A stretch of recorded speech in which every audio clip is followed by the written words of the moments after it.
目前，巴勒斯坦武装人员与以色列军队的冲突正向全面战争升级，以色列加大了空袭力度，哈马斯也不顾以色列总理的警告，发动新一轮火箭弹攻击。此前，加沙地带武装人员向以色列发射上千枚火箭弹，造成以色列100多人受伤，6人死亡。紧接着，以色列的报复袭击行动造成加沙地带近400人受伤，67人死亡，其中还包括17名儿童。如今，巴以之间的流血冲突的升级一度引发了广泛的关注。随着事态的发展，最新消息显示，双方冲突将继续激化。据悉，以色列国防部以及安全总局联合行动，出动无人机、特种部队以及大量特工，在加沙市和南部汉尤尼斯市等多个地方展开定点清除行动。面对如今危机的局面，联合国开始进行调停。紧急联合国中东和平进程协调员指出，此次冲突是多年来以色列和巴勒斯坦之间最严重的升级。他警告，以巴正面临全面冲突。该协调员呼吁双方立即停火。与此同时，联合国安理事会也在13号再次展开紧急会议，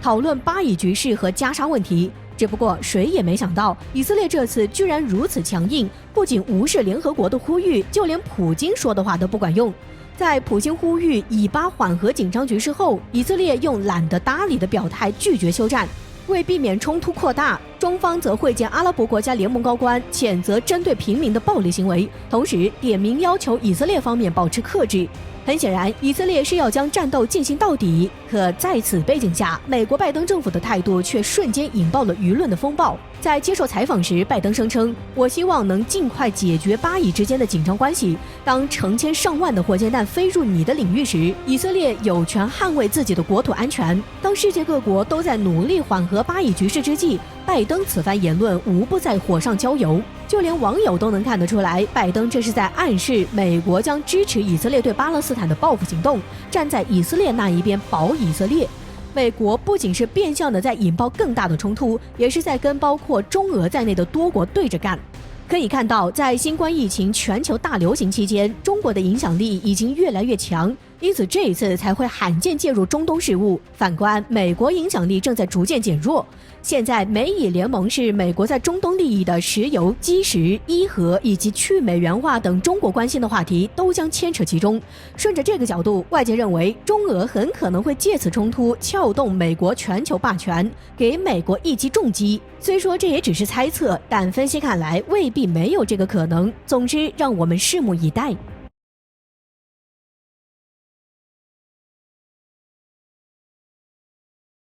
巴以冲突进一步升级，以色列的铁穹反导系统拦截率90%，为何仍然备受争议？中国需不需要这样的铁穹？近段时间，围绕巴勒斯坦和以色列之间的冲突再次成为世界热议的话题。鉴于巴以之间矛盾的复杂性，发生冲突本不是什么新鲜事。但按照以往惯例来看，巴以双方冲突基本都是维持在空战上，类似火箭弹之类的空袭最为常见。但是这次局势很有可能进一步发展。以色列军方表示，将不排除出动地面武装部队来对抗巴勒斯坦，这也意味着未来围绕巴以之间的冲突短时间内不会得到解决。在这样的情况下，人们对于巴以双方武器的较量表示高度关注，其中当属铁穹系统关注度最高。据悉，在过去的几天时间内，巴勒斯坦方面就曾向以色列方面发射了1750枚火箭弹。一直以来，铁穹反导系统都是以色列防空力量的主力军，而这一点也被巴勒斯坦抵抗组织所发觉。因此，对于这样的一种防空武器，巴勒斯坦方面就想出了饱和式火箭弹袭击这一招，似乎是在比武器消耗时在行。而如此高密度的火箭弹发射数量，也让外界一度担忧以色列的铁穹反导系统能不能撑得住。以色列军方称，铁穹不会拦截所有的来袭导弹，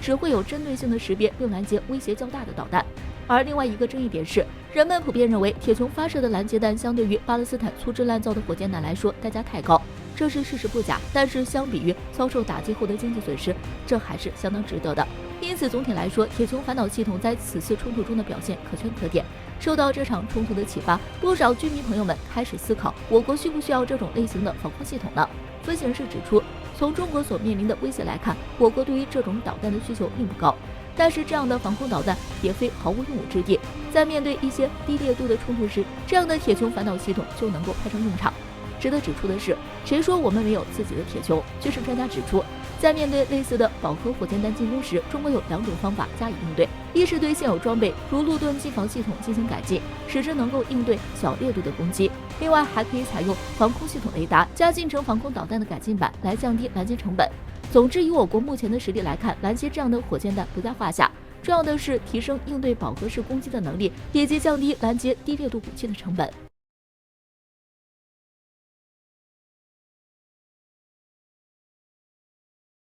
作为美国长期支持民主派的媒体，美媒《纽约时报》在近期密集报道了一些关于巴以局势演进的消息。然而，在最近，《纽约时报》却突然发现，白宫理所当然的想要在第一时间插手巴以局势，但却遭到了内外两个完全没有预料到的阻碍。据《纽约时报》指出，在13号，美国总统拜登公开发布讲话，支持以色列采取必要举措进行自卫行为。然而，这句话却在民主派内部产生了巨大的争议，上到众议院司法委员会成员，下到各州的民主派内部成员，纷纷出言反驳拜登的言论。白宫内部也分裂成两派，对以色列支持与否争论不断，认为拜登此举并不合理，反而会进一步加剧局势的恶化。以色列驱逐巴勒斯坦人在先，过于支持以色列只会刺激到巴勒斯坦人的反击。有观察室指出，拜登上台以后，依旧还是老一套的目标思路，像冷战时期一样，标榜美国的先进性，以维持过去的那个美国梦。然而时代变了，美国同样变了，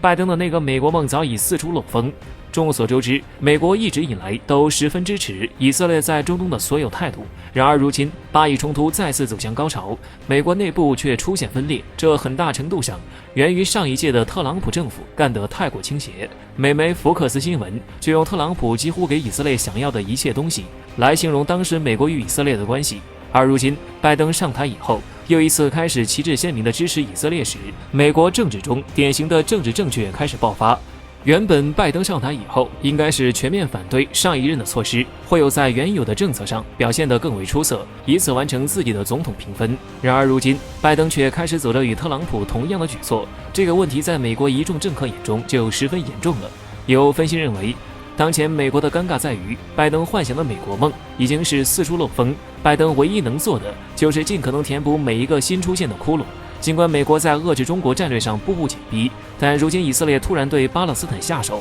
并导致双方交火不断，这种完全出乎意料的黑天鹅让美国不得不考虑将战略中心转移中东。白宫内部的分裂本质上是中国和中东间美国内部产生的选择分歧，而这种分歧在本就撕裂的美国派别对抗环境下显得硝烟味十足。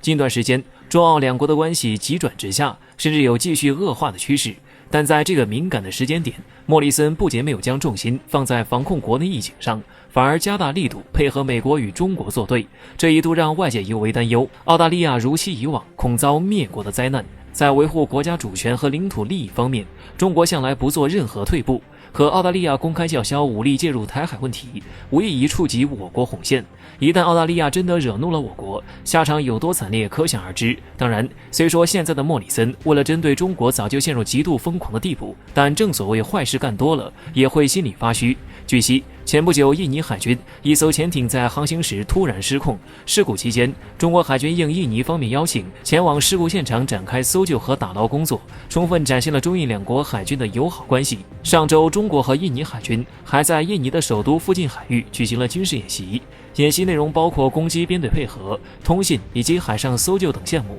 就是这样一场正常的军事演习，却被西方媒体拿来做文章，他们声称中国的目的不纯。尤其是英国媒体竟然指出，两国演习的地点就在澳大利亚的家门口。对此，外界均认为西方媒体简直就是没事找事。在他们眼里，中国海军就应该待在近海，直接不出军港才是没有目的，才是正常的军事演习吗？近些年来，随着中国海军实力的日益增强，舰艇吨位逐渐增大，走向深蓝已经是必然需求。在此背景下，只要没有侵犯其他国家的领海、专属经济区，已经没有触犯国际法，可以说无论我军在哪里军事演习，实际上都是我们自己的事，跟其他国家没有任何关系。与此同时，任何国家也没有权利对此说三道四。话说回来，南海、东海以及台海等多个海域最近的紧张局势是谁造成的？在中国的地盘上展开军事活动，怎么他们可以，我们就不行呢？这要是我国不行，那么前提一定是这些国家全部撤离中国地盘的情况下，典型的只许州官放火，不许百姓点灯，凭什么？至此，在英国媒体发出危险信号以后，澳大利亚民众开始认为中国海军是专门过来警告澳大利亚的。总之，面对这起事件，澳大利亚方面反应似乎非常大。该国专家甚至扬言要驱逐我方船只。在分析看来，如今的莫里森就是因为坏事干多了心虚，用强硬的言语来掩盖内心的慌张。毕竟面对总喜欢冲在前面的澳大利亚，中国不介意拿起开刀，好好面面美国身后狗腿子们的嚣张气焰。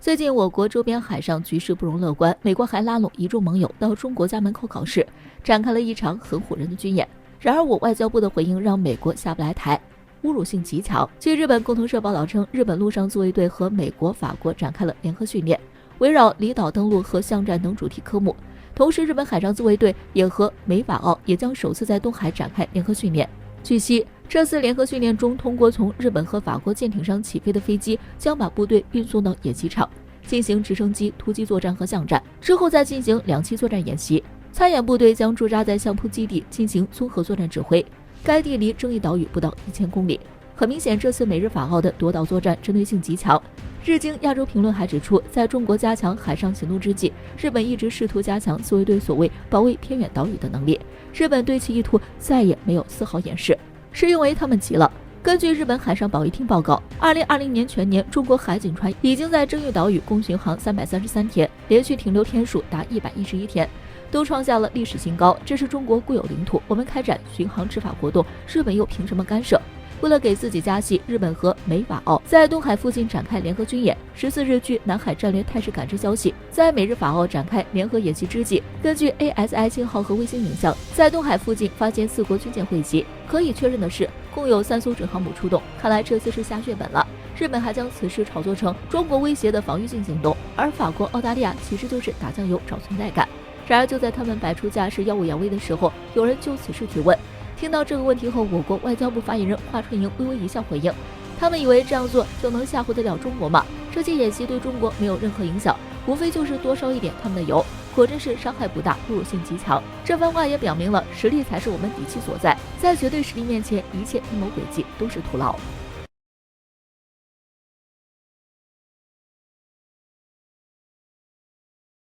在模拟敌军入侵后，一支由4个国家组成的2栖部队聚集在日本南部，练习重新占领一个岛屿。日前，美国军事专家大卫·艾克斯如是说道：“如此简单的言语之中，似乎在传递着十分危险的信息。我军有没有觉察到？最近一段时间，中国周边海域都不会太平静。”根据消息显示，在美国的号召下，法国、澳大利亚、日本等纷纷派出军舰前往印太地区集结，并准备在我国海域周边进行所谓的军事训练活动。显然，这样的一场军事训练活动不会只像表面上所说的那么纯粹。当前中美对抗已经进入到关键期，很多事实证明，现在的美国在遏制中国这件事上已经十分吃力。在这样的情况下，美国开始拉帮结派，并加大力度，准备酝酿一场大动作。那么，他们究竟有什么不可告人的目的呢？除了最容易想到的向中国示威挑衅外，这次4国联军或许还有更为险恶的目的。美国军事专家大卫·艾克斯表示，这样的一次活动实际上是一场夺岛演练活动。在当今制海权日益冲突的当下，岛屿的重要性也随之渐渐凸显。可以说，岛屿就是海上永不沉没的航空母舰。这些形象的比喻也直接将岛屿的重要性刻画得淋漓尽致。可以预想到的是，一旦发生战争，依靠岛屿建造的军事基地就可以最快速度地派出军事武装力量，先敌人一步，掌握战场的主动权。美国也深知这一道理，从此次行动的目的就可以明白。可见，这已经不再是一场简简单单的训练活动，更像是未来很有可能在中国周边发生的一场战争冲突预演。而至于是夺什么岛，也就很明显，美国甚至在中国最敏感的红线问题上做文章，就能够最大程度的打击到中国。面对美国如此危险的意图，我军有没有觉察到一丝蛛丝马迹呢？从我军的行动来看，不仅觉察到了，而且还做出了实弹射击警告的准备。据海事局网站最新消息称，我国将有3场军演几乎同时拉开帷幕，范围更是几乎涵盖我国一整个沿海海岸。可见，中国选择在这个时候同时发布3则军演公告，是有很大的警示意味的。这一演习行动也可以说明，即使面对来势汹汹的4国联军，我军也丝毫不惧，直接迎头直上，还望美军切勿低估中国人民解放军捍卫自身利益的坚定决心。